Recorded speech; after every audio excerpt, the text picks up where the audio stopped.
একটা সময় বাংলাদেশে একটি মাত্র এয়ারলাইন্সই ব্যবসা করত, সেটি হলো বিমান বাংলাদেশ। শুরু থেকেই বিমান বাংলাদেশ বিশ্বের সবচাইতে পুরাতন বিমানগুলো ইউজ করত, যেমন DC-10, এয়ারবাস A310-300, ফকার 28।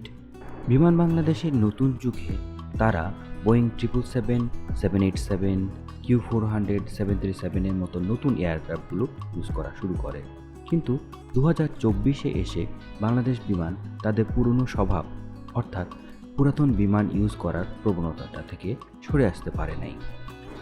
শুধু যে বিমান এমনটা করছে তা কিন্তু নয়, নভো এয়ার এবং US বাংলাও এ যাত্রায় বিমানের সাথে সামিল হয়েছে।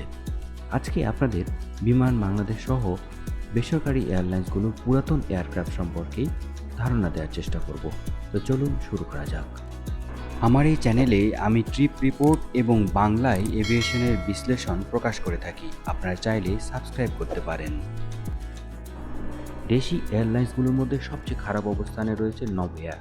নভো এয়ারের বিমানবহরে বর্তমানে 5টি এয়ারক্রাফট রয়েছে, যেগুলোর সবই ATR 72 এবং এর সবগুলোই 20 বছরের বেশি পুরাতন, এবং এদের মধ্যে দুটি এমনও রয়েছে যাদের বয়স 24 বছরের বেশি।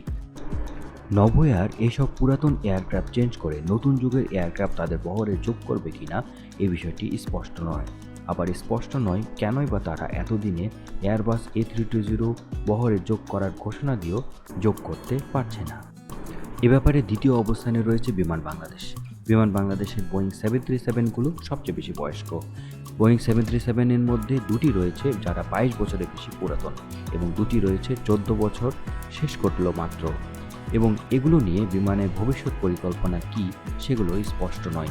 বিমান এগুলো প্রতিস্থাপন করে নতুন যুগের ন্যারো বডি আনবে কিনা সে ব্যাপারেও কোনো পরিকল্পনা বিমানের জানা যায়নি।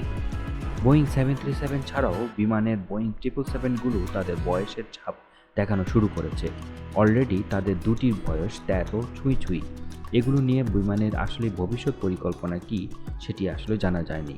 যাই হোক বন্ধুরা, এই দুটি নিয়ে এবং বোয়িং 737-এর বয়স্ক দুটি এয়ারক্রাফট নিয়ে আমার পৃথক দুটি ভিডিও রয়েছে, যার লিঙ্কটি আমি আই বাটনে দিয়ে দিচ্ছি, আপনারা চাইলে দেখে আসতে পারেন। বয়স্ক এয়ারক্রাফটের ক্ষেত্রে সবচেয়ে ভালো অবস্থানে রয়েছে US বাংলা এয়ারলাইন্স।